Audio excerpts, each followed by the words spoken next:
Hey everybody, welcome back to another video. Today I'm going to be going over the most recent episode of Monday Night Raw from February 9th, 2026. And yeah, that's out there. How I usually do these reviews that I go over all the matches and segments, I rank them and give the full show a rating at the end of it. So yeah, let's jump right into it. Immediately kicking off the show, you had Women's IC Champion Becky Lynch and a returning AJ Lee had their segment. It was pretty funny seeing Becky crash out for all those 10 minutes. It was pretty cool there. AJ Lee just rage baiting her. It was a lot of fun to watch too. And now we're going to get Becky Lynch versus AJ Lee at the Elimination Chamber at the end of the month. So that should be pretty interesting there. We'll see what happens. I'm hoping they can make a WrestleMania match out of that though, because I think that's WrestleMania worthy, but we'll see what happens at the Chamber. That segment was pretty cool to watch. I'm going to give it a 3.8 out of 5. So yeah, pretty good start there. Let's move on.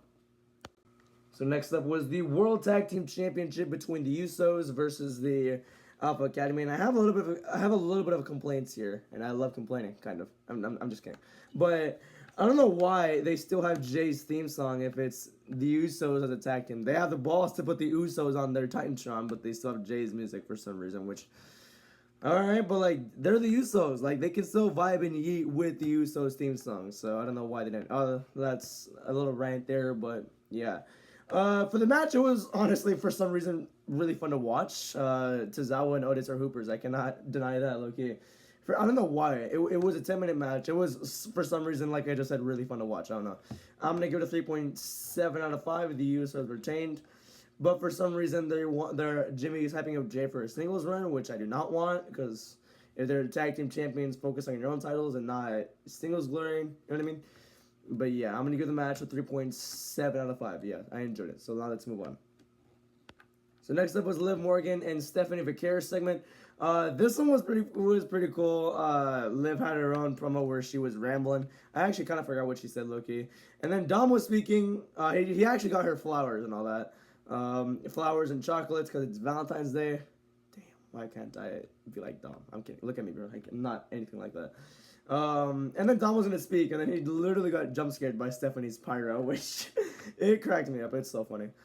Last time we had it all, and then Stephanie and Dom arguing in Spanish, Liv calling her puta, and I'm not so sure of the word choice right there because it does not mean bitch. I'm not kidding you. It means another really bad thing to degrade someone. So something bad. It's like it's a degrading word for women, but I don't want to say it on here. You see me saying bitch and all that, but I can't say the other one because I don't feel comfortable saying. I'm stupid. I'm sorry, but it was funny. And then Stephanie just right hands Dom in the face. It was just funny. This was a fun segment. Now I'm okay with this being the match. Loki. I'm gonna give it a 3.8 out of 5. So yeah, now let's move on. Next up was the first triple threat of the night for the Elimination Chamber qualifying. This one was for the women. It was Lyra Valkyria versus Ivy Now versus Rhea Ripley. Good match. That's really about it. Rhea got the win, and that's really about it. Ivy was never going to get the win. I low-key kind of hoped Lyra would get the win, but at the same time, it's Rhea Ripley. They're not going to pass it up this time.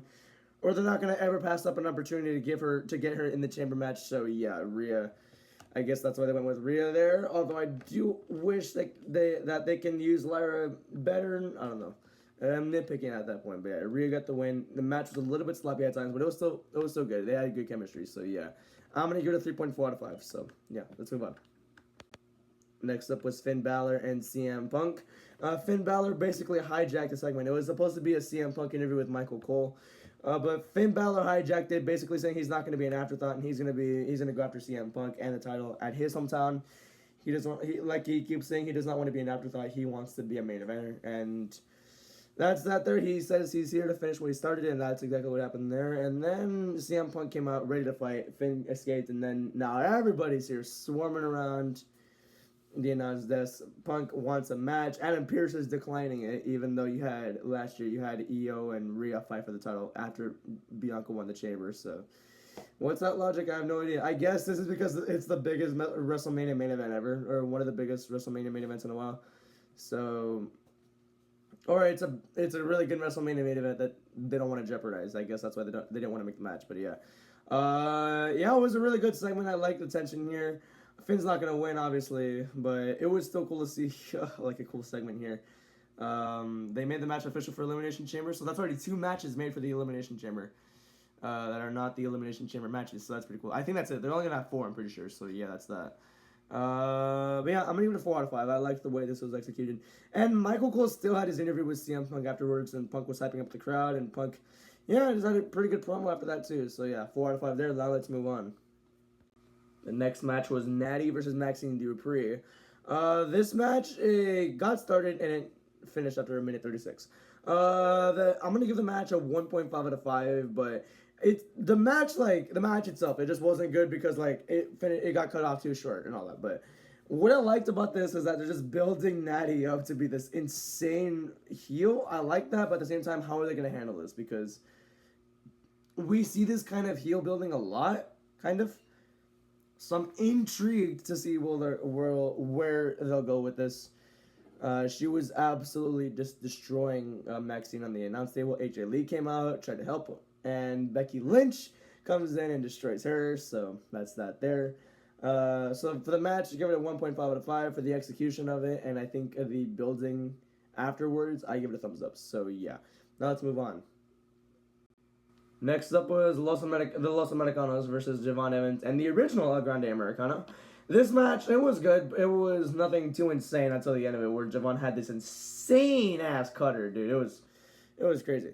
But yeah, it's basically nothing too much there. I'm hoping the original and the regular El Grande Americano tried unmasking each other. But yeah, plant the seeds, y'all. Plant the seeds. WrestleMania, it's gonna happen. I'm really hoping they don't mess this up. Please don't mess it up.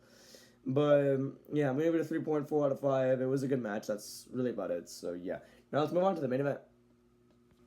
The main event was another triple threat for the Elimination Chamber qualifying. This time for the men, it was Penta versus Austin Theory versus LA Knight.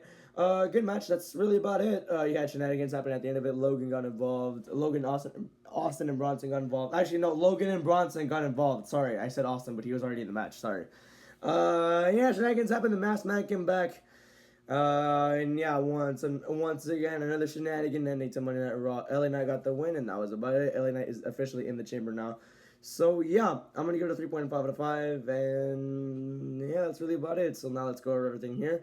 Here's my ranking on the promos. Finn Balor and CM Punk's segment takes number 1, and here are my rankings on the matches. So yeah, that's pretty cool there.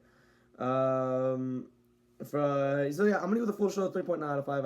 It was once again pretty solid. It flowed through pretty well. So yeah, I enjoyed it. I'm gonna give it a 3.9 out of 5. So yeah, that's gonna do it here, everybody. Thank you for watching and have a good day. Goodbye.